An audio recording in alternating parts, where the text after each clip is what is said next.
l'inaugurazione dell'atteso innesto della Pedemontana in A27 col ministro Salvini. Dalle categorie economiche la richiesta di correttivi urgenti per rendere l'opera giudicata necessaria anche realmente utile a territorio e imprese.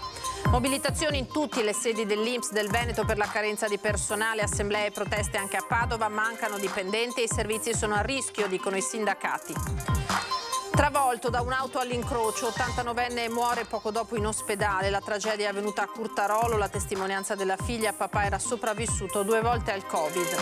Ieri sera il grande incendio di Cusignana nel deposito della Debbie Line con la mobilitazione di uomini e mezzi. Le operazioni sono andate avanti anche oggi, così come le indagini. Non si esclude il dolo, l'ARPA, sostanze nocive entro i limiti.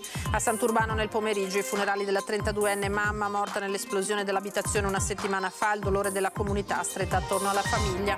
Ancora un atto vandalico ai danni delle installazioni presenti sul Colle di Dante a Romano Dezzelino. Ieri è stata incendiata la statua del leone che è andata completamente distrutta. Il gruppo Media Nord-Est e il grande calcio, successo ieri sera su Tele Nord-Est per la prima semifinale del Copa del Rey e la vittoria dell'Osasuna. Stasera alle 21 la gara di ritorno più attesa, Real Madrid contro Barcellona. Buonasera, edizione del Veneto dunque dei telegiornali di Antenna 3, ben ritrovati. Domani mattina l'inaugurazione alla presenza del Ministro delle Infrastrutture Salvini dell'atteso innesto della Pedemontana in A27. Da categorie economiche e ordini professionali arriva la richiesta di correttivi urgenti per rendere quest'opera, che viene giudicata necessaria e strategica, anche realmente utile all'intero territorio e alle imprese. L'abbattimento dei pedaggi da una parte, il rapido completamento dell'infrastruttura dall'altro. Alla vigilia dell'inaugurazione dell'atteso collegamento tra Pedemontana e A27 sono associazioni di categoria e ordini professionali a chiedere alla Regione di rendere realmente utile al territorio la nuova superstrada. Da Treviso gli artigiani della CNA invocano pedaggi gratuiti nei tratti compresi tra 2 caselli dopo quello d'ingresso. In questa maniera favoriremo l'utilizzo della strada da parte di quei soggetti che ad oggi non la prendono perché è troppo costosa e non vantaggiosa per tratte di percorrenze tutto sommato limitate, ma nel contempo avremo un beneficio molto grande per la collettività, in quanto sgraveremmo la viabilità secondaria di tutta una serie di meccanismi, e anche l'investimento economico, se vogliamo, è limitato appunto perché questi soggetti ad oggi la strada non la prendono. L'inaugurazione del nuovo casello di Spresiano Villorba deve costituire l'occasione per fare il punto sull'effettivo utilizzo dell'arteria, sottolineano dalla CNA, ancora non funzionale alle esigenze del territorio, già contestata dunque per i costi elevatissimi, 3 miliardi di realizzazione, l'impatto ambientale, canoni e contributi da versare al concessionario. La Pedemontana rischia di non avere il ruolo determinante nella viabilità regionale che ci si aspettava. A tal proposito sarà fondamentale, a nostro avviso, prevedere anche delle aree di servizio per le imprese di autotrasporto. Fondamentale inoltre procedere più velocemente con la realizzazione di quelle bretelle che ancora mancano per collegare appunto la Pedemontana con altre reti viarie. Inoltre non dimenticare l'importanza di lavorare anche sull'aspetto ambientale, lavorando sulla forestazione delle aree periferiche della Pedemontana. Da ultimo, a nostro avviso, va prestato un po' di attenzione su quelli che saranno e sono i nuovi insediamenti che ci sono e ci saranno lungo il tragitto. Devono rispondere a una serie di criteri importanti come la sostenibilità ambientale, economica e sociale. Opera necessaria ma in questo momento non sufficientemente utile, occorrono correttivi urgenti. Che la Pedemontana costituisca una grande opportunità ne è convinta la Federazione degli Ordini degli Ingegneri del Veneto, che chiede il rapido completamento del collegamento fino a Montecchio nel Vicentino, creando un raccordo anulare della vasta area metropolitana centro-veneta. Se dunque l'innesto con l'A27 è una tappa salutata dal mondo economico con soddisfazione, ancora non basta. Senza dimenticare che se la superstrada dovesse rimanere sottoutilizzata potrebbe arrivare a costare complessivamente fino a 12 miliardi di euro. Mobilitazioni oggi in tutte le sedi dell'INPS del Veneto per la carenza di personale, assemblee e proteste anche a Padova, mancano dipendenti e i servizi sono a rischio, dicono i sindacati. Nel 2023 l'INPS conta di assumere ben 4.000 nuovi dipendenti in tutta Italia, ma di questi ben 1.000 sono destinati solo alla sede di Roma. Il caso del Veneto invece è considerato un paradosso. Per tutta la nostra regione sono stati destinati solo 206 nuovi assunti e molti di questi hanno già rinunciato a prendere servizio. La carenza di personale nella sede principale di Padova mette a rischio quasi tutti i servizi al cittadino. Il problema è che noi abbiamo il personale in mobilità, i vincitori dell'ultimo concorso, che se ne andranno verso adesso a fronte dei nuovi assunti, e i nuovi assunti non riusciranno a sopperire a questa mobilità. Quindi andranno giù nelle loro sedi, diciamo, di appartenenza nuova, persone già formate a fronte di nuovi assunti da formare di nuovo. Quindi le sedi del nord, il Veneto in particolare, si ritroverà una carenza strutturale peggiore di quanto è avvenuto 3 anni fa. C'è poi la situazione delle agenzie di Este, Pieve di Sacco, Cittadella e Campo San Piero, dove è prevista la riduzione delle risorse locali tra pensionamenti e mobilità in altre sedi, spostamenti che potrebbero portare alla chiusura di alcuni sportelli nella sede provinciale di Padova. Noi dovremmo avere almeno 200 persone in sede, poi ci sono altre 50, diciamo, perché ci sono 4 sedi periferiche: Este, Cittadella, Campo San Piero e Pieve di Sacco. Attualmente ovviamente questi numeri sono già sotto di molto. Se non ci sarà un cambiamento di rotta, nelle prossime settimane i sindacati annunciano che la mobilitazione in tutto il Veneto continuerà. Travolto da un'auto all'incrocio, 89enne muore poco dopo in ospedale. La tragedia è avvenuta a Curtarolo. La testimonianza, sentiamo ora, della figlia. Il destino ha voluto che lui si trovasse nel posto sbagliato, nel momento sbagliato, perché, ripeto, io non capisco come possa essere stato distratto questo signore per non averlo visto. A parlare è la figlia di Antonio Battiston, l'89enne investito a Curtarolo, che ha lottato per ore tra la vita e la morte. Poco prima di mezzanotte, però, si è arreso. Troppi i traumi riportati nell'impatto. Ieri sera, intorno alle 20, stava andando a messa quando è stato investito da un'auto all'incrocio tra via Monte Ortigara e via Verdi in direzione Marsango. L'anziano era a piedi quando, mentre attraversava la strada, è stato urtato violentemente da una Fiat Panda che stava percorrendo velocemente, come ci hanno riferito dei testimoni, via Ortigara. Sì, era una persona attiva, sì. Pensi che è riuscita a sopravvivere a 2 Covid e adesso faceva tapis roulant, faceva ginnastica per le braccia, faceva le sue camminate. Era una persona, sì, aveva le sue magagne perché aveva 89 anni, quasi 90, al 30 di agosto. Però comunque stava bene, si era ripreso e aveva le sue cose e stava andando appunto a messa. Sul posto sono intervenuti subito i medici del 118. L'89enne è stato trasportato in ospedale a Cittadella. Le sue condizioni sono parse fin da subito gravi. Nella notte le complicanze e poi il decesso. La polizia stradale ora ha disposto il sequestro dell'auto. Il conducente della Fiat Panda si è fermato a prestare soccorso, ma potrebbe essere comunque indagato per omicidio stradale. Battiston, molto conosciuto in paese, era stato anche vicepresidente della squadra di ciclismo amatoriale GS Sant'Andrea. Una vita spesa per le 3 figlie. Avevamo anche tanti progetti per la Pasqua, andare fuori, poi lui aveva anche contatti con tanti amici, per cui stava sì programmando la sua vita, insomma, come si fa normalmente. Ieri sera il grande incendio di Cusignana con la mobilitazione di uomini e mezzi. Le operazioni di spegnimento sono andate avanti per tutta la notte. Oggi anche le indagini sono proseguite, è aperto un fascicolo d'inchiesta e non si esclude il dolo.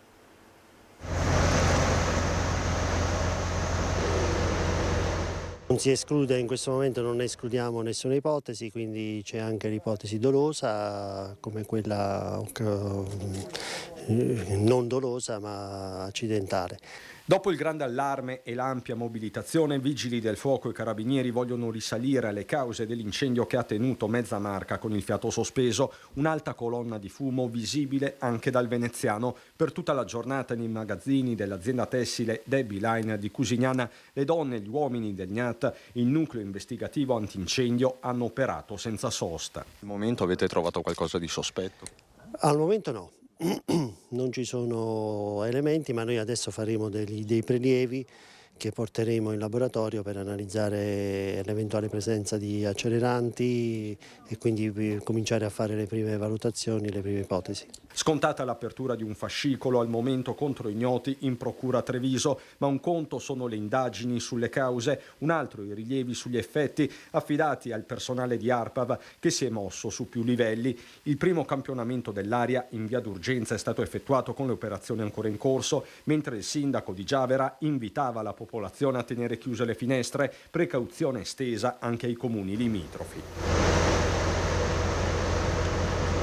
A ridosso dell'alba i primi dati, sostanze nocive nei limiti, rassicurazione che ha convinto l'amministrazione a non interrompere le attività scolastiche. Le centraline ARPAV di via Lancieri di Novara Treviso e Pederobba non hanno evidenziato poi il superamento del valore limite orario di biossido di azoto, variazioni minime per le PM10. L'odore comunque è stato forte e acre per tutta la notte e la prima parte della giornata. Interessati 10.000 metri quadrati di fabbricato e tanto materiale tessile. L'incendio nei suoi prodotti ha sempre materiale non salubre, per cui sicuramente c'è stata dispersione in atmosfera di sostanze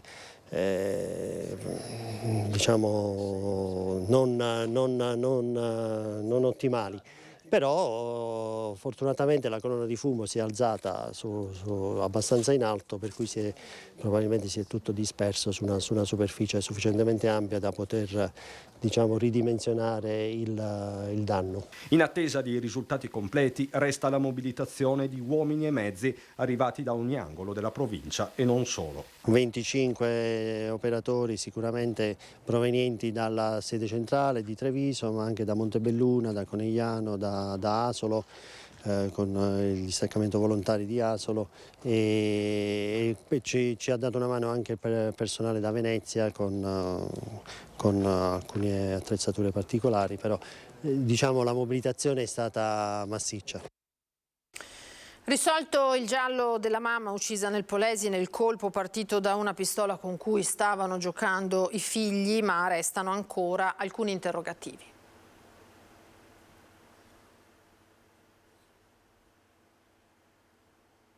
Vediamo.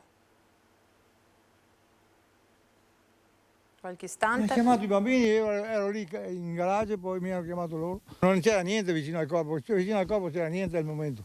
Io penso che ha battuto la testa, perché adesso non sapevo altro dopo, dai. E non c'era sangue? No, dopo l'ho girata, quando l'ho girata aveva sangue. Ha sangue dietro la testa, quindi? Sì, qua. Giacomo Stella, il vicino di casa della famiglia di Irchia Nagui, il giorno dopo la tragedia, aveva pronunciato queste parole ai nostri microfoni. Il colpo che ha ferito mortalmente la giovane mamma marocchina è partito da una sua pistola che i figli piccoli della donna avevano trovato nel capanno e che quel giorno avevano deciso di prendere per giocare. Un gioco pericoloso fatto all'insaputa della mamma e dell'anziano vicino, che in quel ripostiglio teneva fucili da cacciatore e una pistola, tutto regolarmente detenuto. Un nuovo dolore si aggiunge a questa famiglia distrutta. Per una settimana i bambini di 11 e 8 anni hanno mantenuto il segreto e solo ieri sembra abbiano confessato tutto ai carabinieri. Il colpo è partito accidentalmente mentre il piccolo armeggiava con la pistola. Chi era al telefono ed è crollata a terra. L'ultima nota della procura di Rovigo, che coordina le indagini, parla di omicidio colposo frutto di una condotta accidentale e non intenzionale. Gli investigatori però vogliono accertare anche possibili responsabilità legate alla mancata custodia delle armi e dei proiettili. Come erano custoditi, perché i bambini sono riusciti così facilmente ad accedere al capanno in cui erano riposte, sono tutti interrogativi a cui dovranno rispondere l'anziano e anche il padre dei bambini, che al momento della tragedia era al lavoro. L'altra domanda a cui manca una risposta è chi ha portato la pistola del delitto nei campi dopo il ferimento. Sono stati proprio i bambini o qualcuno li ha aiutati nel tentativo di proteggerli? I piccoli, dopo il ferimento della mamma, avevano chiamato proprio Giacomo Stella, il vicino di casa, che era corso subito da loro e aveva chiamato il 118. Irchia, in condizioni disperate, era stata portata in ospedale, dove il giorno dopo è stata dichiarata morta. Dal Polesine a Sant'Urbano per un altro dramma si sono svolti i funerali nel pomeriggio della mamma di 32 anni morta nell'esplosione dell'abitazione di famiglia una settimana fa.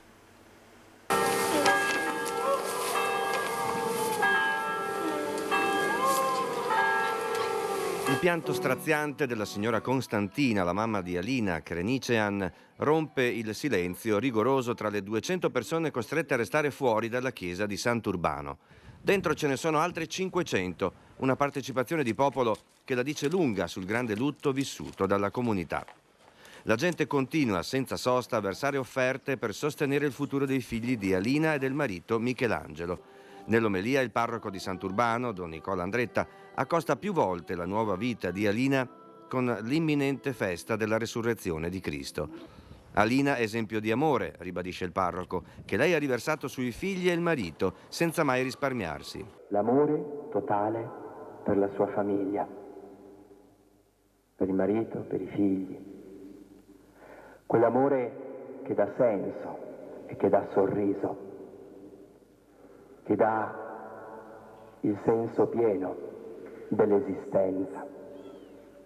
Quell'amore che si faceva a piccoli gesti di cura, di attenzione, mai nulla fuori posto, tutto sempre pronto, tutto sempre ordinato, tutto sempre curato. Vangelo in italiano e in romeno, grazie alla partecipazione al funerale di padre Alessandro della comunità ortodossa romena di Monselice.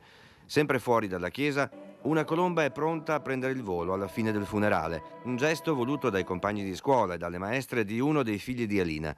La giovane donna riposerà nel cimitero di Sant'Urbano. Ci fermiamo ora per qualche istante, torniamo tra pochissimo con altra cronaca.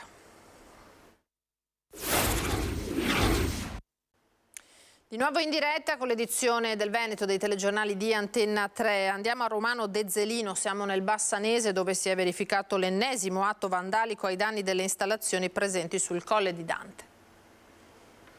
Ancora un atto vandalico e ancora i danni delle installazioni presenti sul Colle di Dante a Romano Dezzelino. Ecco ciò che rimane della Statua del Leone, incendiata ieri sera e andata purtroppo completamente distrutta. Verso le ore 19 qualcuno ha dato fuoco a un'opera, ha dato fuoco al leone che rappresenta una delle fiere della Divina Commedia. È un gesto che lascia amarezza su questo, soprattutto perché ha dato fuoco a un'opera d'arte creata da un artista, da due artisti. Questo va a distruggere un qualcosa della cultura italiana, va a distruggere qualcosa che rappresenta anche un simbolo, diciamo, della nostra regione Veneto, e dispiace che ci siano ancora in giro degli idioti che a livello culturale sono zero. È grande l'amarezza di Raffaele Gheno, il presidente dell'associazione culturale Palladio Florist, che cura il progetto di Land Art, grazie al quale sono state realizzate le opere ispirate alla Divina Commedia e posizionate lungo un percorso sul Colle di Romano. E come detto, non è la prima volta che le installazioni vengono prese di mira dai vandali. Non è la prima volta, ci sono stati atti vandalici ancora nel 2019. Si sperava che la gente iniziasse a capire che la cultura è un qualcosa, è un bene per tutti. Usa parole molto dure il sindaco di Romano Dezzelino Simone Bontorin, che condanna fermamente quanto accaduto e invita i responsabili ad autodenunciarsi perché dice: comunque vi prenderemo. Questa mattina ci siamo sentiti con il comandante della stazione di Romano, porteremo avanti quella che è la denuncia e di conseguenza, anche grazie alle telecamere che sono presenti nell'area private e verso il cimitero, indagheremo e capiremo chi possa essere stato a combinare questa, voglio sottostimarla, cavolata, che però avrà dei risvolti non indifferenti. Il gruppo Nord-Est e il grande calcio, grande successo ieri sera su Tele Nord-Est per la prima semifinale di Coppa del Re e la vittoria dell'Osasuna. Stasera alle 21, ve lo ricordo, la gara di ritorno più attesa, quella tra Real Madrid contro Barcellona. È tutto per questa edizione, io vi ringrazio per essere stati con noi, tra poco come sempre l'edizione di Venezia, adesso le previsioni del tempo, arrivederci.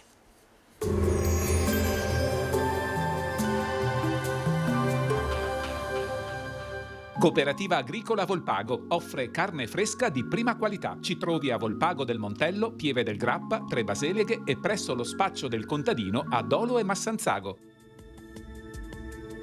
Bentrovati al meteo. Temporaneo aumento della pressione sul nostro territorio, pertanto la giornata di giovedì 6 aprile trascorrerà con il bel tempo. Vediamo insieme il dettaglio. Sul Veneto precipitazioni assenti, avremo un ampio soleggiamento con cielo poco o parzialmente nuvoloso. Maggiori addensamenti, specie sulle zone montane nel corso del pomeriggio, ma in genere senza fenomeni associati. Temperature con contenute variazioni di carattere locale, minime tra lo 0 e i 4 gradi, massime invece tra 11 e 14 all'incirca. Spostiamoci ora sul Friuli Venezia e Giulia. Anche qui tanto sole, cielo sereno o poco nuvoloso, ma con gelate notturne sui monti e localmente anche sulle zone pianeggianti. Temperature minime tra 1 e 2 gradi, massime sui 12-14 all'incirca.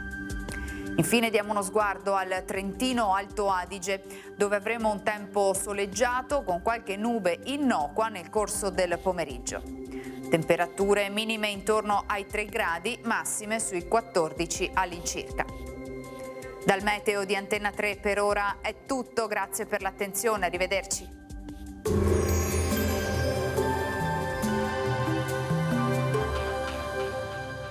Cooperativa Agricola Volpago offre carne fresca di prima qualità. Ci trovi a Volpago del Montello, Pieve del Grappa, Tre Baseleghe e presso lo spaccio del contadino a Dolo e Massanzago.